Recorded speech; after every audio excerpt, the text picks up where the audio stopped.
But we're not live till the microphone comes on, so that's a problem I gotta fix. Hi, everybody. Welcome to the show. I don't ever have anything to talk about, and you've gotten used to that by now if you've been listening. Um, Today's kind of a nice day. Little things changed up a little bit. My girlfriend's home today. Hi, Liz. Hi. Her work schedule changed a little bit, so I finally get to have what feels like the first day we've actually sat down and been within contact of each other. Mainly because even on your days off, you have activities outside of the household that you are pretty adhere to pretty strongly, and they're not my activities, so I don't involve myself in them. And but it's nice to have you home, babe. Thanks. It's nice to be home. Yeah, our dog Max is loving the fact that he has his other person to love on all day.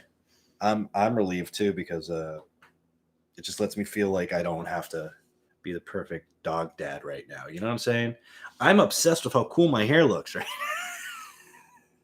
No haircuts. This is a leftover haircut from like 3 months ago, and it's doing what I always. This is what I want my hair to look like at all times. But I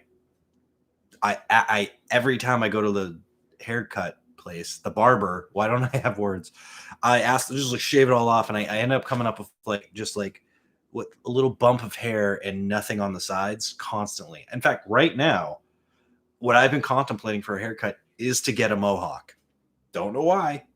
I've decided I want a mohawk, and I want to just keep the mustache here. Right, so this is all clean, just a mustache and a mohawk.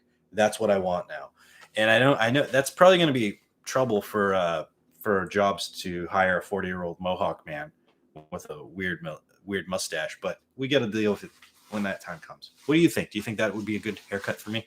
A mohawk? Yeah, like a true mohawk, like down to like down in the center mohawk. I mean, you can pull up anything as a snack. I'm a snack. You heard it here, folks. You heard it here, folks. My coffee's spiked with heroin. Um, Good stuff. So I'm wearing the Saka Souffle shirt. And that comes from the YMH, Your Mom's House world of stuff. And that's a podcast I love to listen to. It's Christina Pazinski and Tom Sakura, of course. Tom had a bit of an accident, and it's been kind of cagey on Twitter what exactly happened.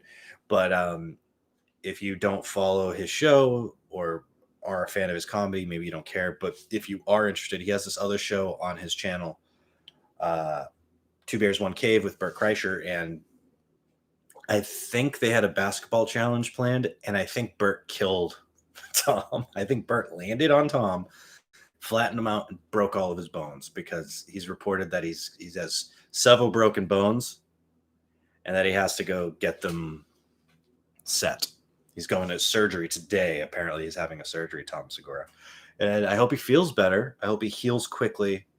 I legitimately live off of the YMH channel. It is, I get more into my entertainment today off of the YMH channel on YouTube, and Twitch. Those are my two main focuses for entertainment now. Of course, it's Friday. Man, is there a new Mandalorian episode, or was that the last one last week? I think there's a new one. There's a new episode today, maybe? Yeah. Perfect. We're still going to wait till tonight to watch it. It's kind of our thing to wait till after we have dinner to watch The Mandalorian, which means I have to avoid all the spoilers you motherfuckers are putting out all day. 4 minutes in and I cussed. Okay? This is why I put the not for children thing in there, because I can't help but swear. I'm a sad and angry swearing man.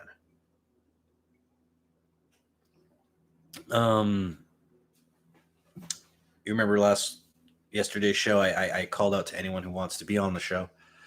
You can just write me here in this little. If you're watching this, maybe you're just watching it as like a side thing, and you can't pay attention. But if you respond in the little comment boxy, hi, I'm Johnny. I'm just write that right now, and you and I can have a little chat. You can be part of this live event. I still don't know what I'm doing. I still don't have a clear idea of how I want to do a show, and I really don't know really how to gather the things to talk about, because it seems like everything's covered to an extraordinary degree by people who are coming at this as in a journalistic fashion. And I never really wanted to come at a podcast in a journalistic fashion. That's, I mean, interviews are fun. I love talking to people and getting to know them, which has been kind of weird to not talk to anybody for months and months. Maybe I should interview you when you're free and just get all the nitty gritties out of it. And it's going to be kind of awkward because we've been dating for 2 years, and I'd be asking a question. You'd be like, why don't you know this already?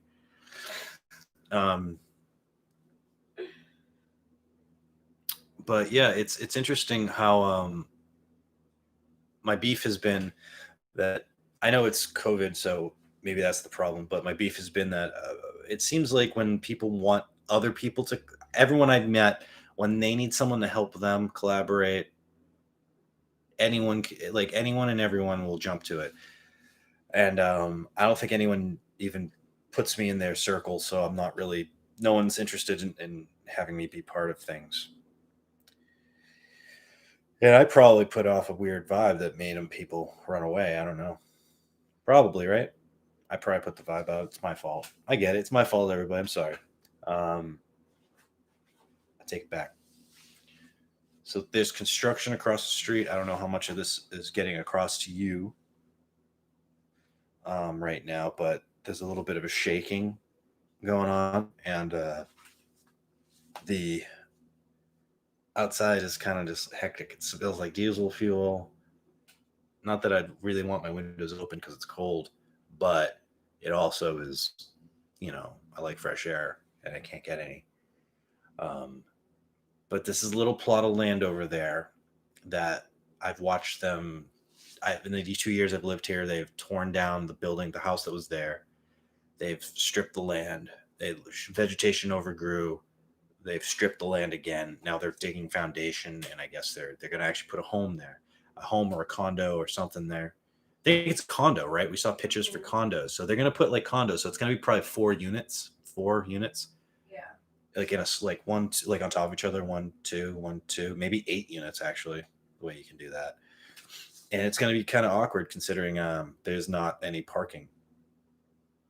I mean, it's all street parking over there.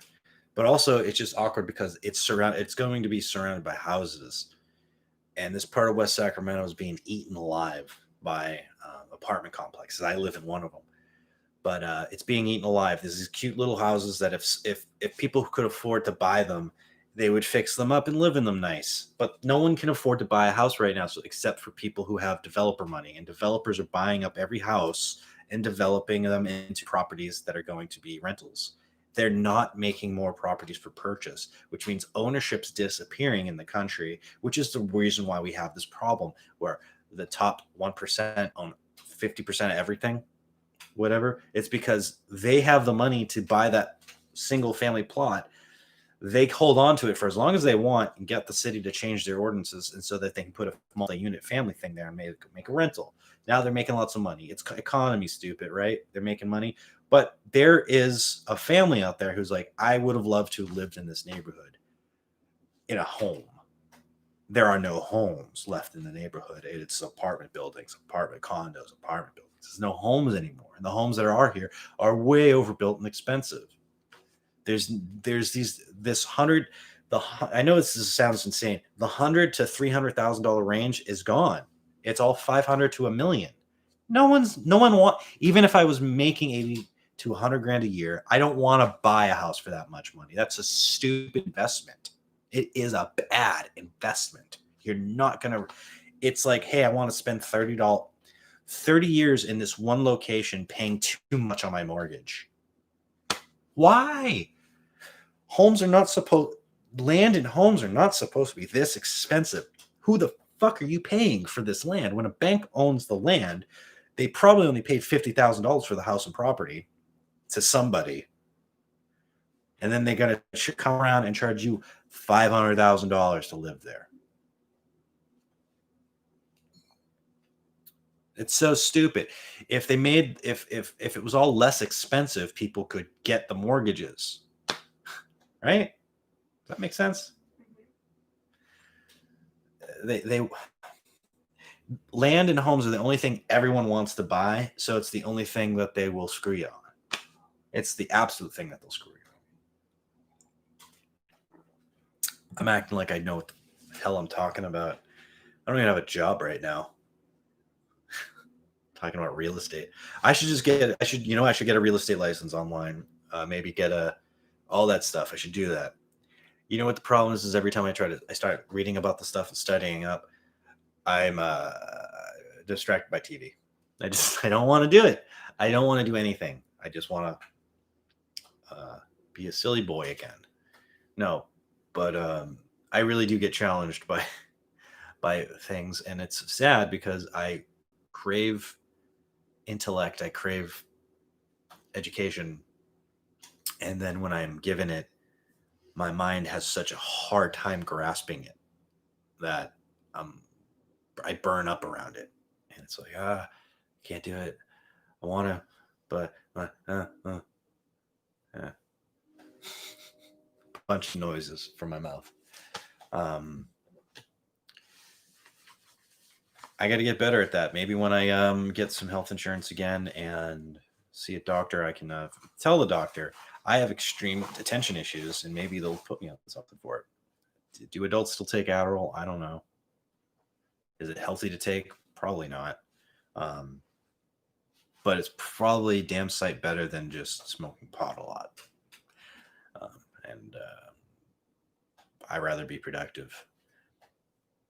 Even if this doesn't work, which it isn't, even if comedy doesn't come back to the point where I can eke something out of it again, I need something else that is going to be able to just pay a bill so that I can have a child, so I can make sure my girlfriend, has a comfortable home with me.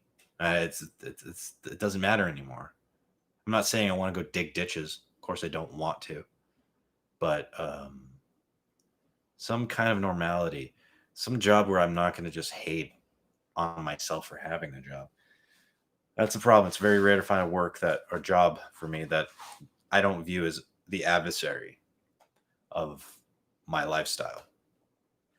And really just comes down to whatever that you have to give 40 hours of your life over to something, and it's like this wasn't what I grew up to do. Wasn't to work for you. What I grew up to do was to do something for myself, and we're just never really capable of. Most of us are rarely capable of doing that thing for ourselves. We have to work for someone else in interim, and it's not fun. That's why on the interview questions, when they're like, why do you want to work for this company? It's almost at my age now.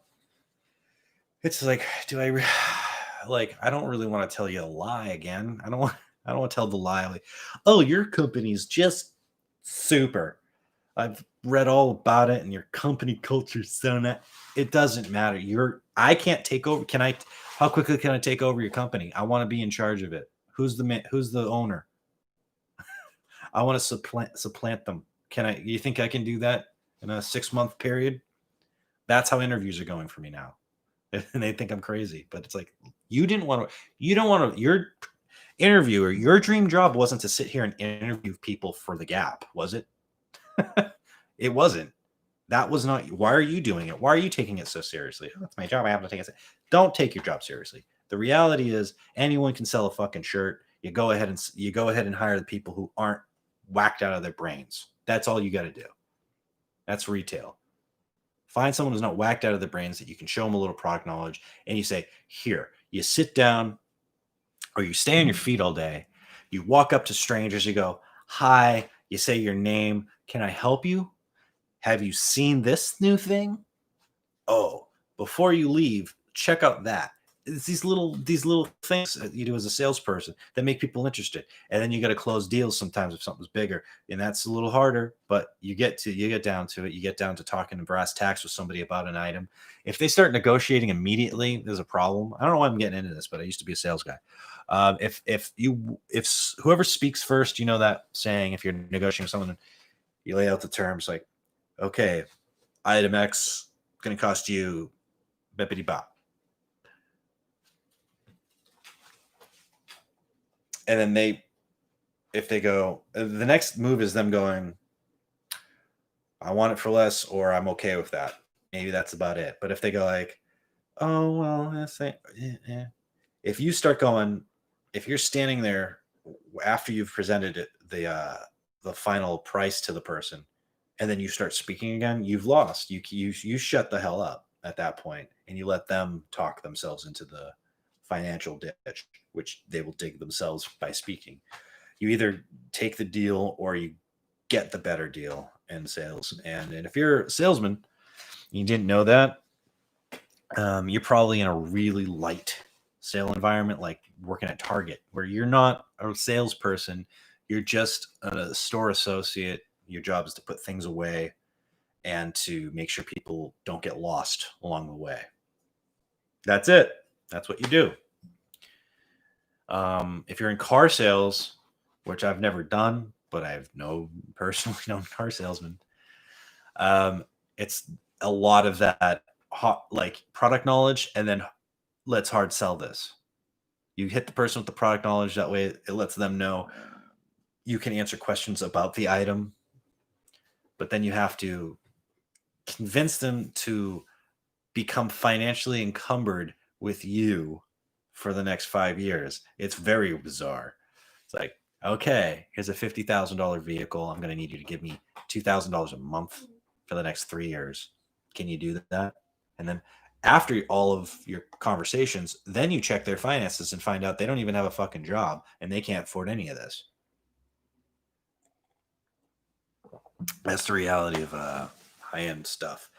I used to be in guitar sales. I sold high-end guitars, vintage stuff, and the like, and amplifiers and all that equipment. And it's a little less negotiating-y ish because you're dealing with musicians, and the musicians like, how much is it? $2,000. I only got 1,900. And you go, I would literally be like, is there any way you could come up with that extra $100 today? No. And if it's a no, and I really believe it, I'm like, I can take $100 off. That is usually kind of how it went. But for the most part, I'd be like, I would first ask them if there's any way they can borrow the money from somebody, someone to finish up that gap. And if they're like, I tried, if they try at all, I'll cut the deal. If they're like, no, what are you talking about? I want this for less than what the sticker is. Then I'll be like, Ooh. It was so long ago though. I haven't done that since like 2011. Really, I haven't really been in instrument sales. It was a good job. Miss it. That kind of job doesn't really exist anymore. Even Guitar Center is closing down. They're filing for bankruptcy yet again. Every couple of years they file for bankruptcy, and everyone's like, "See these assholes, the stupid." Like, regular people work there. They're not assholes. Their corporate structure is a little wonk, and their pay scheme is a little.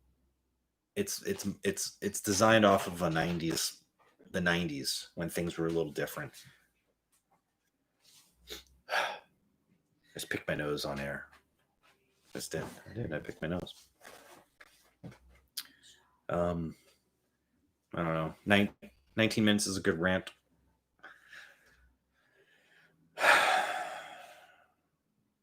One of these days I'll figure out how to do script it, film it ahead of time, edit it so it looks cool, put music and flashy bit bops on the screen, but I'm legitimately too distracted to learn things. Thank you for being here. Love you, folks. Go ahead and subscribe if you can. Follow me on the Twitters. Look me up. Just look me up. Johnny Casino. The name's ridiculous. You can find it anywhere. Everybody, but love you. Bye-bye. Have a good day.